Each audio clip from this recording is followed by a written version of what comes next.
Welcome बच्चों। आज हम लोग यहाँ पे स्टार्ट करेंगे क्वाड्रिलेटरल्स क्लास 9 का टॉपिक से, ठीक है ना। चैप्टर से उसको हम यहाँ पे डिस्कस करने जा रहे हैं, ठीक है ना। तो क्लास 9 का आर.एस. अग्रवाल का क्वाड्रिलेटरल जो चैप्टर है उसका हर एक क्वेश्चन को हम लोग यहाँ पे डिस्कस करेंगे। तो निकालो किताब और कॉपी और पेन और साथ में एक एक क्वेश्चन को बनाते हुए निकलो जो हमारे साथ साथ बना रहे हैं, ठीक है ना।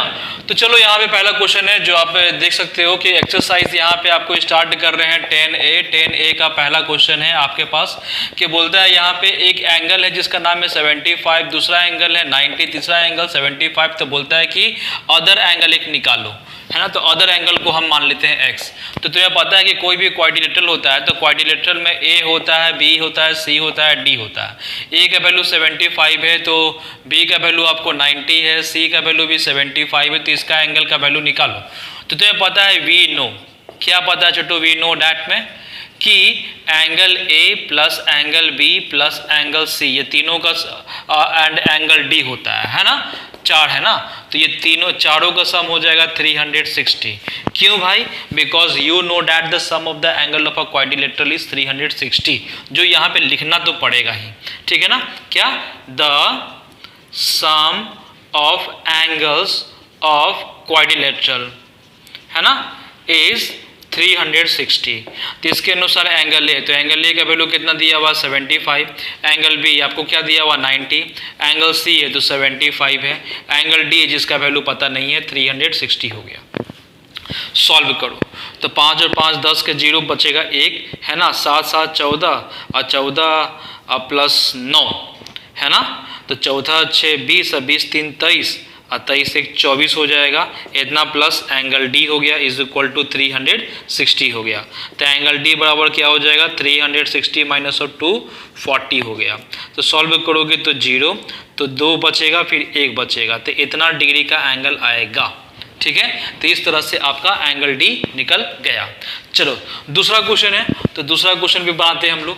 तो दूसरा क्वेश्चन में बताता है क्या कि आपको बता दिया गया है कि A:B, है ना, 2 का, C:D आपका रेशियो में दिया गया है। तो 2:4:5:7 दिया हुआ है ना छोटू। तो यहाँ पे निकालो find each angles of quadrilaterals. तो तुम्हें पता है कि लेट द रेशियो भी x मान लेना। तो क्या करोगे, लेट रेशियो, तो रेशियो क्या है छोटू, bx। तो यहाँ पे क्या हो जाएगा 2x हो जाएगा, फिर यहाँ पे 4x हो जाएगा, फिर 5x हो जाएगा, फिर 7x हो जाएगा। मतलब कोई भी एक क्वाड्रिलेटरल होता ना छोटू, इसका नाम ABCD डालता, तो इसका वैल्यू था 2x, इसका वैल्यू था 4x, इसका वैल्यू था तुम्हारा 5x और इसका वैल्यू है तुम्हारा 7x। और तुम्हें पता है वी नो, क्या, वी नो डैट क्या, the sum of angles of quadrilateral is 360। तो यहाँ पे क्या करोगे कि angle A, angle B, angle C, angle D, ये सब का सम हो जाएगा 360। एंगल ए का वैल्यू कितना था तुम्हारा 2x था, एंगल बी का वैल्यू कितना था 4x, एंगल सी का वैल्यू कितना था 5x, एंगल डी का वैल्यू कितना था 7x इज इक्वल टू 360।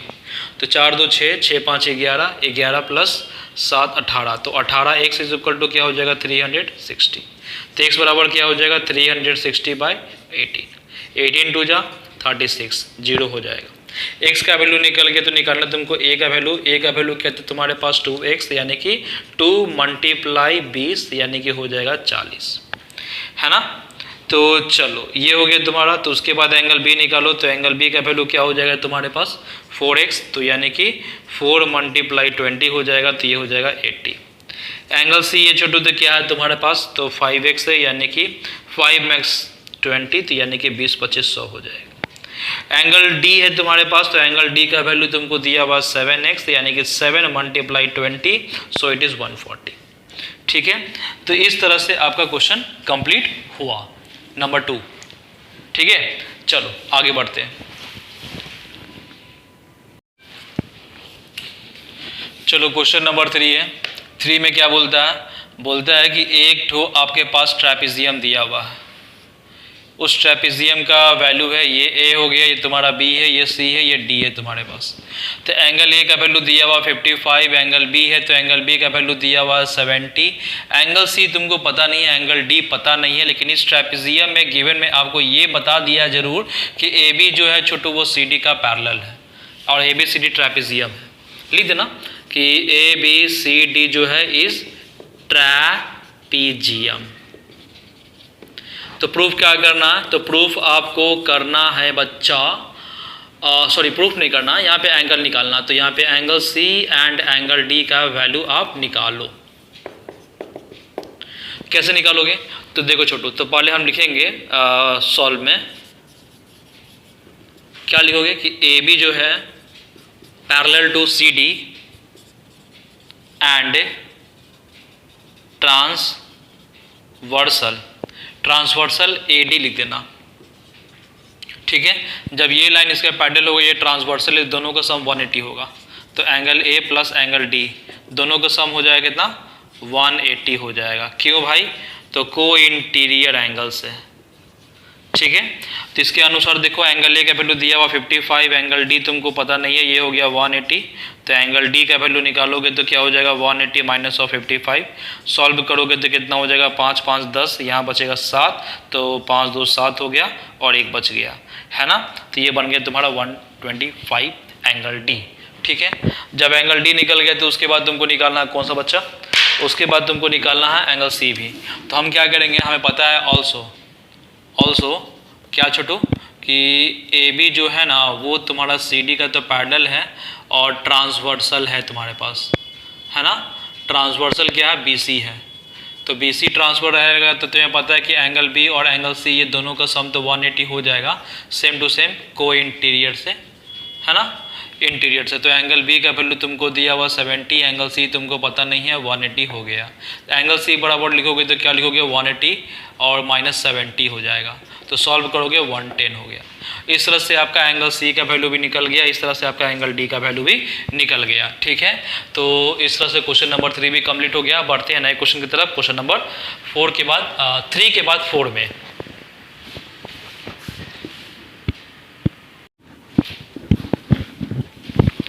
चलो हम लोग क्वेश्चन नंबर 4 की तरफ बढ़ते हैं। 4 नंबर क्या बोलता है वो देखते हैं। पहला बताया गया है कि ऊपर में ये इक्विलेटरल ट्रायंगल बना हुआ है, नीचे में तुम्हारा स्क्वायर बना हुआ है, यहाँ से लाइन को ज्वाइन किया गया है। तो ये बताया गया है आपको कि आपको साबित करके बताना कि ए से लेकर ई है, तो ए से लेकर ई जो है वो बी से लेकर ई तक इक्वल है, पहला बात। और डी ए ई, तो कहाँ पे डी ए ई यानी कि ये वाला एंगल जो है वो 15 डिग्री है, वो निकालना है। तो सबसे पहली बार हम लोग करेंगे क्या कि तुम्हें पता है कि ये इक्विलेटरल ट्रायंगल होगा तो ये 60 डिग्री होगा, ये स्क्वायर होगा तो ये 90 होगा, तो 60 और 90 कितना हो जाएगा 180 हो जाएगा। तो इक्विलेटरल ट्रायंगल के पर्पस पे अब क्या करना ना कि इसका नाम दे देना, क्या दोगे आप 1 2 दे देना, है ना। तो 1 2 दे दोगे तो तुम्हें पता है कि एंगल 1 तुम्हारा कितना निकल जाएगा, लिख देना यहाँ पे PROO है। प्रूफ में हम पहले ये देते हैं कि एंगल ADE है, तो ADE है ना। तो ADE कितना हो जाएगा, तो यहाँ पे एंगल 1 और यहाँ पे एंगल 2 हो जाएगा। एंगल 1 तुम्हारा इक्विलेटरल ट्रायंगल के अनुसार तुम्हारा 60 हो जाएगा और एंगल 2 जो है वो स्क्वायर के अनुसार 90 हो जाएगा, तो दोनों के अनुसार मिल जाएगा 150 मिल जाएगा, है ना। तो सिमिलरली इसका भी तुम्हारा निकल जाएगा 50। तो यहाँ पे तुम्हारा क्या हो जाएगा BCE है, तो सिमिलरली में लिख देना, सिमिलरली कि BCE जो है ना उसका ये वैल्यू 150 हो जाएगा। अब सॉल्व करो, तो यहाँ पे क्या करोगे, दो ट्रायंगल है, तो यहाँ पे लिखना ADE, तो यहाँ से लिखता हूँ मैं, तो in triangle ADE and triangle BCE, तो क्या हो जाएगा BCE। तो इस ट्रायंगल में तुम देखोगे तो ये वाला साइड यानी कि D से लेकर E है, इस ट्रायंगल में तुम्हारा EC ये दोनों इक्वल है, बिकॉज इक्विलेटरल ट्रायंगल है तो गिवन में तो इक्वल दिया हुआ है। दूसरा में देखो इस ट्रायंगल में तुम्हारा AD है ना, और इस ट्रायंगल में तुम्हारा ये BC है, ये भी इक्वल है बिकॉज स्क्वायर था। ठीक है, उसके बाद देखो एंगल ADE, तो एंगल ADE जो है वो BCE का, तो BCE का इक्वल है। क्यों, क्योंकि फ्रॉम अबव है ना, हमने अभी किया था कुछ देर पहले यहाँ पे, ठीक है, दोनों मतलब कि 150 हो गया। तो इसलिए ट्राइंगल जो है वो ADE जो है ना वो कॉन्ग्रुएंट हो गया ट्राइंगल BCE का, किसके अनुसार, साइड एंगल साइड क्राइटेरिया के अनुसार। जब ये कॉन्ग्रुएंट हो गया ना छोटू, तो इसी ट्राइंगल में तुम्हारा AE लाइन है और इसी ट्राइंगल में तुम्हारा BE लाइन है जो इक्वल हो गया by CPCT, corresponding part of the congruent triangle. तो ये आपने फर्स्ट वाला सॉल्व कर दिया है ना, ये सॉल्व कर दिया है ना। अब हमें सॉल्व करना है कि ये वाला 15 डिग्री है, ठीक है ना। तो 15 डिग्री है तो कैसे करोगे छोटू, आप बताओ। तो देखो ना, जब यहाँ पे हम ये दोनों ट्रायंगल को कॉन्ग्रुएंट कर दिए तो ये तो तुम्हारा काम हो गया।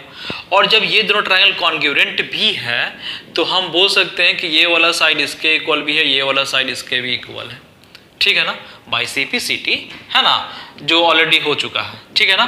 तो कहने का मतलब है कि इसमें और क्या है कि B से लेकर C जो है ना, BC जो है वो तुम्हारा D से लेकर E तक, D से लेकर E तक इक्वल हो जाएगा और ये वाला लाइन जो है ना वो इसके इक्वल हो जाएगा। तो AD जो है ना वो तुम्हारा EC का इक्वल हो गया, यानी कि ये दोनों के अनुसार, ये भी तुम्हारा बाई CPCT हो गया। तो इस दोनों के अनुसार तुमको पता चल गया कि जब ये लाइन इसके इक्वल है, ये लाइन इसके इक्वल है, तो ये भी दोनों आपस में इक्वल है। तो यानी कि A से लेकर D जो है वो D से लेकर E तक इक्वल है, ठीक है। अब लिखना इन ट्राइंगल, तो इन ट्राइंगल ADE में फिर से आना, ADE में आएंगे। तो ADE में तुमको पता है कि जब ये लाइन इसके इक्वल है, A से लेकर D जो है वो D से लेकर E तक इक्वल है, तो मतलब कि एंगल DAE, तो DAE और इक्वल हो जाएगा छोटू किसका, DEA का, DEA का, है ना, फ्रॉम आइसोसेलेस। तो अब तुमको पता चल गया छोटू कि जब ये वाला इक्वल हो गए तो कुछ देर के लिए x मान लो, इसको भी x मान सकते हैं बिकॉज दोनों तो आपस में इक्वल हो ही गया, और ये इसको पूरे को d मान लेंगे। तो वी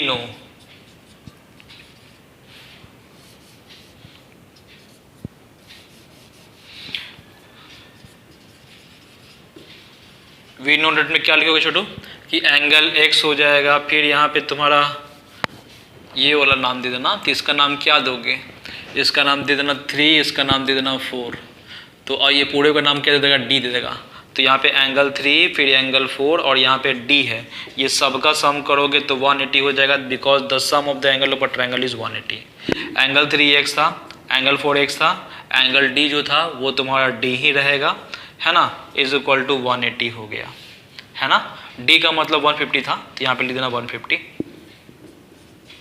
तो यहाँ पे 2x हो जाएगा, 180 माइनस ऑफ 150, तो 2x इज इक्वल टू क्या हो जाएगा छोटू, 30, कैंसिल कर देना तो 15, यानी कि x का वैल्यू क्या निकल जाएगा, 15। तो x का मतलब क्या हो जाएगा, ये, तो इसका नाम क्या था, DAE। तो लिख देना एंगल DAE कितना हो जाएगा, 15 डिग्री। यही आपको सॉल्व करना था, ठीक है।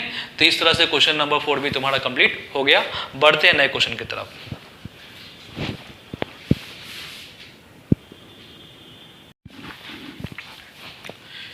तो चलो छोटू नए क्वेश्चन की तरफ बढ़ते हैं। क्वेश्चन नंबर 5 आपके स्क्रीन पे ये रहा।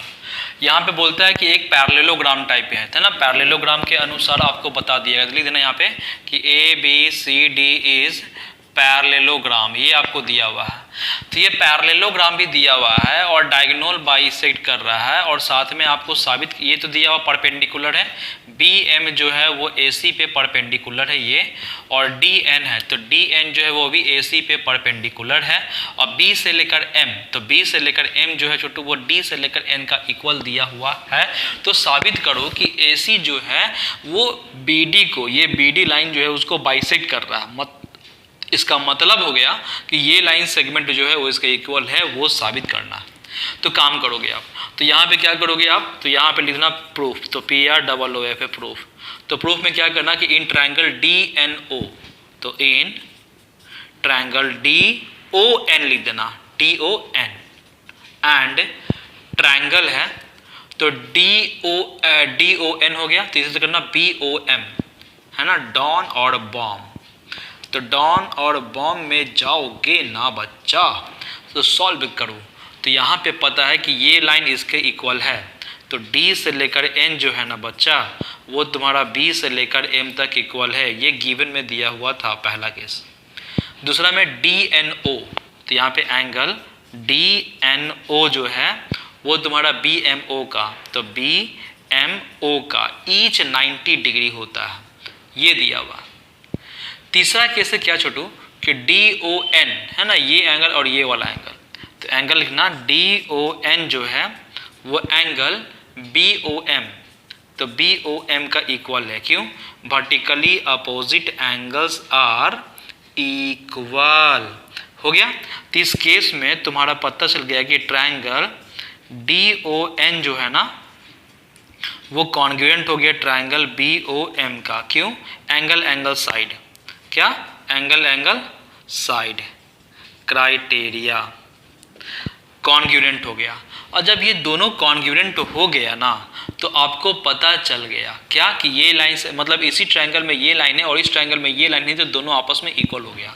तो यानी कि O से लेकर D जो है ना वो तुम्हारा O से लेकर B तक इक्वल हो गया by CP/CT, corresponding part of the congruent triangle. तो हिंस में क्या लिखोगे छोटू, कि AC जो है ना वो बाइसेक्ट किया, किसके साथ, AC बाइसेक्ट BD। ठीक है, ये आपको सॉल्व करना था, सॉल्व हो गया। ठीक है छोटू, बढ़ते हैं नेक्स्ट क्वेश्चन की तरफ।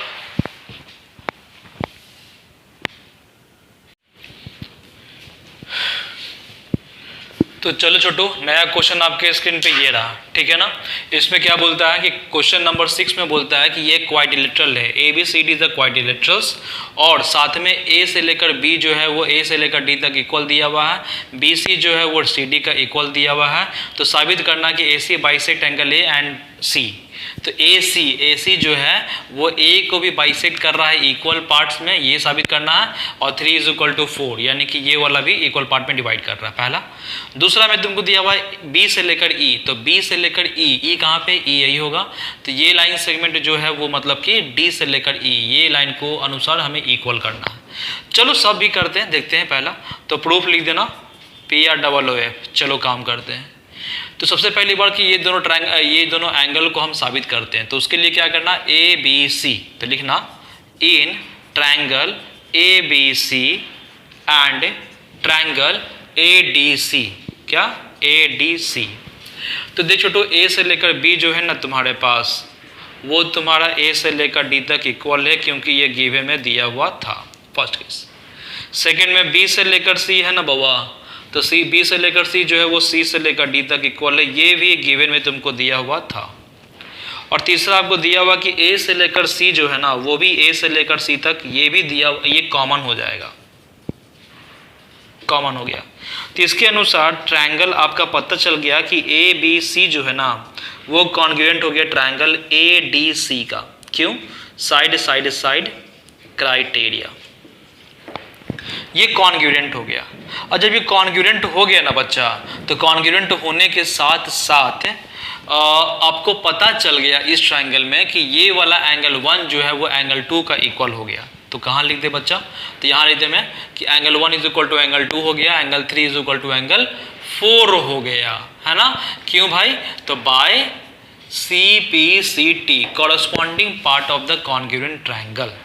तो ये जब दोनों ट्रायंगल को कॉन्ग्रुएंट कर दिए तो बाई CP/CT तो हो गया तुम्हारा। तो ये कॉन्ग्रुएंट हो गया ना बाबा, तो कॉन्ग्रुएंट हो जाने के बाद तो तुमको पता चल गया कि AC जो है वो एंगल A को भी और एंगल C को बाइसेक्ट कर रहा है। तो लिखना कि hence AC bisect angle A and angle C को, है ना, ये बाइसेक्ट कर दिया तुम्हारा। अब देख छोटू, यहाँ पे आप साबित करने के लिए बोला B से लेकर E जो है वो D से लेकर E, ये यानी कि ये तो हम तो साबित कर दिए, अब इसका बारी है। इसको कैसे करोगे, तो देख छोटू, ये दोनों तो हम इक्वल कर दिए, ये दोनों इक्वल कर दिए, तुम पे डिपेंड करता है कि नीचे वाला 2 ट्रायंगल या ऊपर वाला 2 ट्रायंगल को ले जाओ। तो मेरा मानना है कि ऊपर वाला दोनों ट्रायंगल को ले जाते हैं। तो लिखना कि इन ट्रायंगल AEB, तो AEB एंड ट्रायंगल AED, ये 2 ट्रायंगल हो गया। तो इस ट्रायंगल में तुम्हारा ए बी है तो ए बी लिख देना, इस ट्रायंगल में तुम्हारा ए डी है तो ए डी लिख देना। ये तुम्हारा दिया हुआ था गिवन में, ठीक है। दूसरा केस है छोटू कि यहाँ आपने साबित किया था कि एंगल 1 जो है वो एंगल 2 का इक्वल है फ्रॉम अबव। तीसरा में तुम्हारा हो गया छोटू क्या, ए से लेकर ई है तो ए से लेकर ई जो है वो ई से लेकर ए तक इक्वल है क्योंकि ये कॉमन है, तो कॉमन है तो इसलिए ट्रायंगल ए ई बी जो है ना वो कॉन्ग्रुएंट हो गया ट्रायंगल ए ई डी का। क्यों? Side angle side, side angle side criteria, ये लिखना बहुत जरूरी है, क्राइटेरिया नहीं लिखोगे तो नंबर काट लेगा, ठीक है। जब ये दोनों कॉन्ग्रुएंट हो गया ना छोटू तो तुमको पता चले कि इसी ट्रायंगल में तुम्हारा बी ई था तो लिख देना बी ई, और इसी ट्रायंगल में तुम्हारा ई डी था, है ना, यानी कि डी ई, ये दोनों आपस में इक्वल हो गया by C P C T, corresponding part of the congruent triangle, ठीक है छोटू। ये सॉल्व हो गया।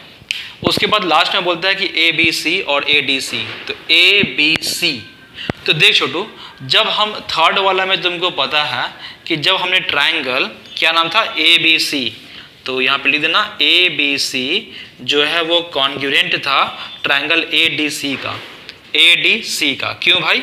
तो साइड साइड साइड क्राइटेरिया, जब ये कॉन्ग्रुएंट है ना छोटो तो इसके अकॉर्डिंग ये दोनों में से आपका ये इसी ट्रायंगल में तुम्हारा ए बी सी था तो ए बी सी था, और इस ट्रायंगल में ए डी सी था तो ए डी सी था, ये दोनों आपस में इक्वल हो गया। क्यों? तो by C P C T, corresponding part of the congruent triangle, है ना। ये था थर्ड वाला।